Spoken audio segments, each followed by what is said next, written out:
Europe 1. Pascal Delatour du Pin. Bonsoir à tous, c'est Europe 1 Soir Week-end. Je suis très heureuse de vous retrouver en ce vendredi. Nous sommes en direct 2 heures pour vivre l'actualité, la décrypter avec les éditorialistes, les invités et les journalistes. Il y a 2 débats passionnants ce soir, je vous le dis. Accéder à la nationalité française doit être un effort quand ses parents ne sont pas français. C'est ce qu'a dit Gérald Darmanin. Il persiste et il signe. Être français, ça ne peut pas être le hasard de naissance. On en parlera avec Patrick Stefanini, qui est représentant spécial du ministère de l'Intérieur, ancien secrétaire général du ministère de l'Immigration. Tiens, on reviendra avec lui aussi sur l'affaire Doualem, puisque la justice a annulé son OQTF, vous le savez, et ordonne sa remise en liberté et de lui donner au passage une indemnité de 1 200 €. Bruno Retailleau compte faire appel. Et puis on parlera aussi de la consommation de drogue et d'alcool à l'Assemblée nationale. Le constat est édifiant. Europe 1, il est 19h. Europe 1 Soir Week-end. 19h, 21h, Pascal Delatour du Pin. Faut-il revoir les règles du droit du sol ? Gérald Darmanin persiste et signe. Être français, ça ne peut pas être un hasard de naissance. Colère à gauche et malaise à droite. Et au centre, nous y revenons dès le début de ce journal. À Nanterre, l'État qui bloque l'agrandissement d'une mosquée radicale. La justice a annulé la vente d'un terrain à une mosquée sous surveillance pour prosélytisme. L'État impose à la place un projet d'insertion pour les jeunes. Et puis nous serons en Israël. Le Hamas vient de dévoiler le nom de 3 nouveaux otages ce soir qui seront libérés demain. Il s'agit de 3 hommes. Les 2 enfants Bibas et leur mère ne figurent toujours pas sur cette liste. Et puis la météo, quelle est la tendance, Marlène Duré ? Bonsoir. Bonsoir Pascal. 4 départements du sud du Massif central ont été placés en alerte orange en raison d'un épisode neigeux valable dès minuit et jusqu'à demain soir. Il s'agit de l'Aveyron, de la Lozère, de l'Ardèche et de la Haute-Loire, et ça tombe au moment des départs en vacances scolaires de la zone B. Merci beaucoup Marlène, très jolie coiffure ce soir. Ce petit mouvement vous va divinement bien. C'est formidable. Voilà. Pardonnez-moi d'intervenir, mais vous êtes toutes les deux magnifiques. Oh là là, merci c'est merveilleux. Il vient de nous rejoindre dans ce studio. Paul Molin ne devrait pas tarder. Bien sûr. Il doit encore avoir un problème de sanglier ou je ne sais quoi. Ça, il est dans les bouchons, me dit-on. Ou un chevreuil. Voilà, il est dans les bouchons de début de vacances scolaires à Paris. Pardon, c'est la semaine prochaine. Il est en train de polluer tout le monde. À d'autres, il faudra qu'il trouve une excuse. Europe 1. Être français ne peut pas être le hasard de la naissance. Le ministre de la Justice, Gérald Darmanin, demande un débat public sur le droit du sol en France après le vote de la restriction du droit du sol à Mayotte. Une proposition qui ne fait pas l'unanimité au sein du gouvernement, mais qui reçoit le soutien de François Bayrou. Alexis de la Fontaine. Oui, le Premier ministre continue sa ligne de fermeté vis-à-vis de l'immigration pour tenter de garder le soutien du Rassemblement national. Il plaide alors pour un débat qui va encore plus loin sur RMC. Moi, je crois que ce débat public est trop étroit et qu'il faut un débat public approfondi et beaucoup plus large que ça. Ce qui fermente, c'est qu'est-ce que c'est qu'être français ? Et pourtant, c'est un sujet encore brûlant pour le gouvernement, qui reste très marqué par les propos de François Bayrou sur le sentiment de submersion migratoire. Alors l'aile gauche monte au créneau pour ne surtout pas perdre le soutien du Parti socialiste. Sa ministre de l'Éducation nationale, Elisabeth Borne, s'oppose à ce débat sur le droit du sol. J'étais opposé à la suppression du droit du sol à Mayotte, mais je pense qu'on a besoin de mesures fortes pour limiter l'immigration illégale à Mayotte. C'est d'abord bien protéger l'île de l'arrivée d'une immigration irrégulière. Pour l'ancienne première ministre, il faut plutôt étudier les mesures de dissuasion à l'immigration. Mais sur le sujet, son avis devrait très peu peser dans la balance face à François Bayrou, Gérald Darmanin et Bruno Retailleau. Et nous en reparlerons avec Patrick Stefanini, représentant spécial du ministère de l'Intérieur et ancien secrétaire général du ministère de l'Immigration, juste après ce journal. On en parlera aussi avec Jules Torres. L'État bloque l'agrandissement d'une mosquée, je vous le disais, radicale à Nanterre, à côté de Paris. La justice a donné raison au préfet des Hauts-de-Seine. Elle a annulé la vente d'un terrain à une mosquée sous surveillance pour prosélytisme. L'État impose à la place un projet d'insertion pour les jeunes et information Europe 1. L'affaire est remontée jusqu'au gouvernement, William Molinier. Oui, Catherine Vautrin, la ministre du Travail, se dit intéressée par cette parcelle. Elle veut y installer un centre EPID. Il y en a 20 en France. Ces centres aident les jeunes décrocheurs à s'insérer dans le monde du travail. La ministre vient de mandater le préfet des Hauts-de-Seine, Alexandre Brugère, pour racheter ce terrain.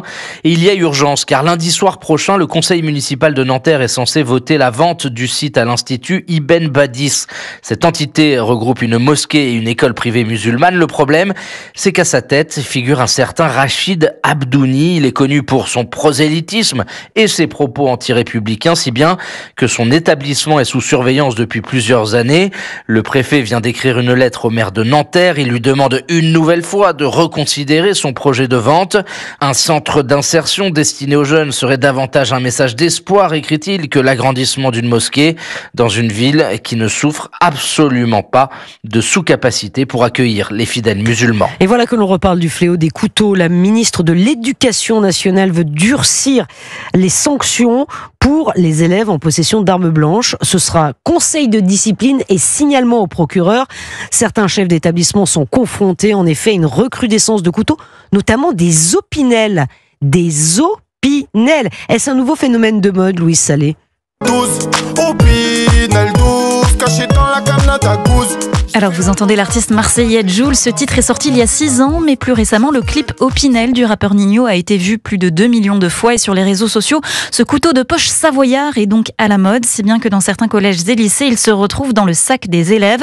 Didier Georges est secrétaire national du syndicat des personnels de direction, le SNPDEN. On a de plus en plus de retours de collègues qui font état de présence d'Opinel 8 liés notamment à des clips de rap dans lesquels ces armes blanches sont utilisées ou en tout cas présenté, et ça a créé un espèce de mouvement de mode, une influence des réseaux sociaux et du rap qui aujourd'hui transpire pas mal sur le comportement de certains de nos élèves. Mais ce chef d'établissement nuance, il faut quand même comprendre quelle est l'intention de l'élève avant de le sanctionner sévèrement. Les jeunes ont de toute façon l'obligation de vider leur cartable ou leur poche si cela leur est demandé, et si une arme blanche est trouvée, un conseil de discipline est dans la très grande majorité des cas organisé avec une éventuelle exclusion définitive prononcée.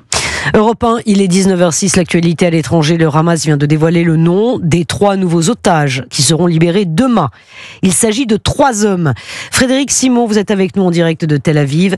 La famille Bibas, et là je parle des 2 enfants et de leur mère, ne figure toujours pas sur cette liste. Et non, alors que des informations circulaient ces derniers jours selon lesquelles le Hamas serait disposé à remettre à Israël les corps de Shiri Bibas et de ses 2 enfants, Kfir et Ariel. Leur mort n'a pas été confirmée officiellement, mais l'armée israélienne a laissé entendre qu'il y avait peu d'espoir de les revoir en vie. Yarden Bibas, époux de Shiri et père de Kfir et Ariel, a été libéré samedi dernier. Sa situation tragique rappelle celle de l'un des otages dont les noms ont été communiqués aujourd'hui et qui devrait être libéré demain. Il s'agit d'Eli Sharabi, 52 ans. Son épouse et ses 2 filles avaient été assassinées par les terroristes du Hamas le 7 octobre 2023. L'un de ses frères avait lui aussi été capturé et il est mort en détention. On ne sait pas si Eli Sharabi sait que sa famille a été décimée. Or, Lévi, 34 ans, avait lui aussi perdu son épouse. Le 7 octobre, elle fait partie des nombreuses victimes du massacre du festival de musique Nova. Or, sera libéré demain et il retrouvera son fils âgé de 3 ans, élevé depuis par ses grands-parents.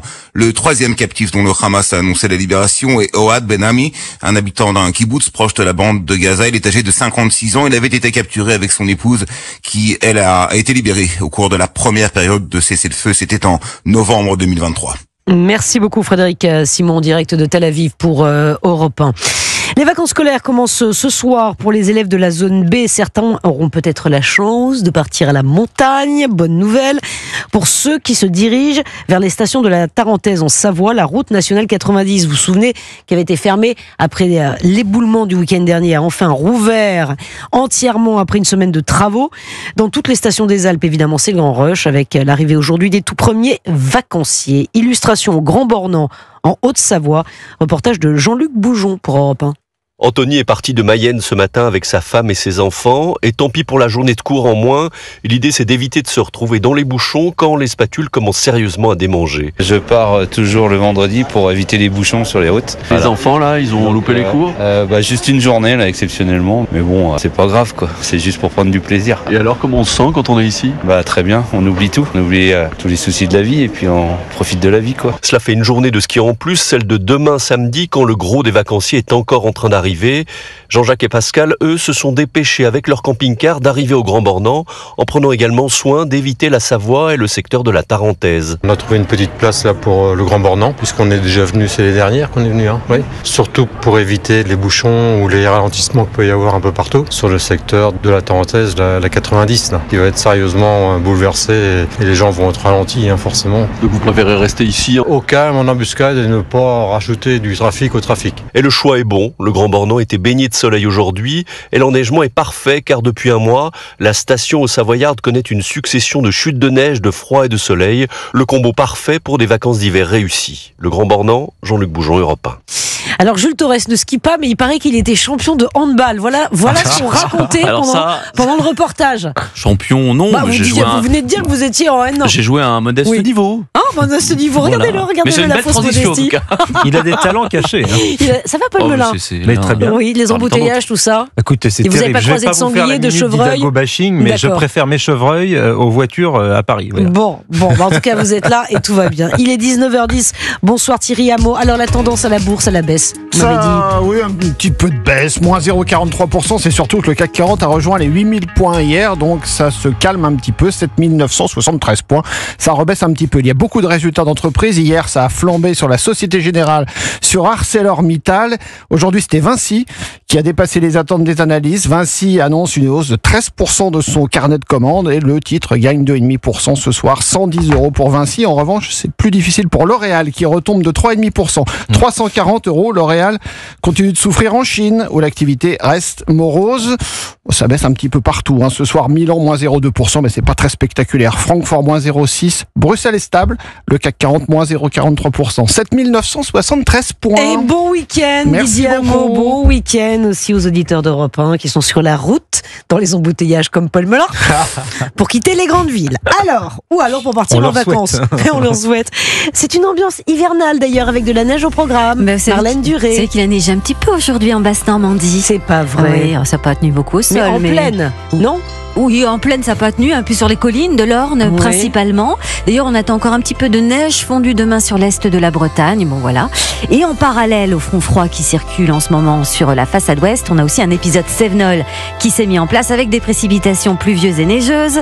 Donc, ça se passe entre le Var, le Languedoc, les Cévennes, bien sûr. Et cette nuit, le front froid va venir rejoindre ces précipitations. Ça va se superposer, pour ainsi dire, ce qui va faire baisser la limite pluie-neige vers 300 à 500 mètres dans le sud du Massif central, et une alerte orange neige-verglas a été enclenchée dans l'Aveyron, la Lozère, l'Ardèche et la Haute-Loire, valable à partir de minuit. Et toute la journée de demain, prévoyez 20 à 40 cm de neige des 1000 mètres d'altitude et jusqu'à 80 au-delà de 1200 mètres. En plaine, c'est de la pluie, beaucoup de pluie d'ailleurs demain entre les Cévennes, le pourtour du golfe du Lion, le Var et la Corse. Il va neiger dans les Alpes du Sud, puisqu'on parlait de ski et de handball. On dit handball. Et puis qui a dit handball? Qui? Mais c'est on dit handball. Paul Melun est non seulement un socialiste, mais c'est un allemand. Oui. Et puis je ne répondrai pas. C'est l'esquinerie et c'est bassesse. C'est vous, oui, c'est moi. Non, oui, c'est vous. Handball. Alors on n'accuse jamais la présentatrice. Et je vais terminer par les Pyrénées. Il y a quand même un risque d'avalanche important de 4 sur 5 sur les massifs d'Aspes, Ossau et de la Haute-Bigorre, donc sur l'ouest de la chaîne pyrénéenne. Voilà, on vous a beaucoup. On a fait des imbéciles et donc du coup. On s'excuse, Marlène. Les températures, pas de température. Alors rapide. Sur la moitié sud, 7 à 13 degrés et sur la moitié nord, 4 à 8. Voilà, c'est court. Bon, très bien, vous êtes parfaite. Mais vous êtes parfaite, ne changez rien. Je vous aime. Dans un instant, mon invité, moi aussi. Cœur avec les doigts. Mon invité ce soir est Patrick Stefanini, représentant spécial du ministère de l'Intérieur pour les migrations. La France n'arrive pas à expulser. La justice a donné raison à l'influenceur étranger Doualem et en plus va devoir lui verser une indemnité de 1200 €. Si. 1200 €. 1200 €. Ça donne presque envie de se faire expulser pour revenir. Voilà. Ça rendirait nos fins de mois. Attention, ça pourrait vous arriver très vite.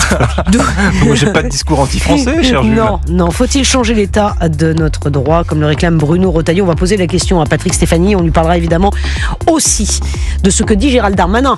Attention, Gérald Darmanin, que dit-il? Eh bien, il dit que mériter la nationalité française, ça se mérite. Ah oui. Voilà.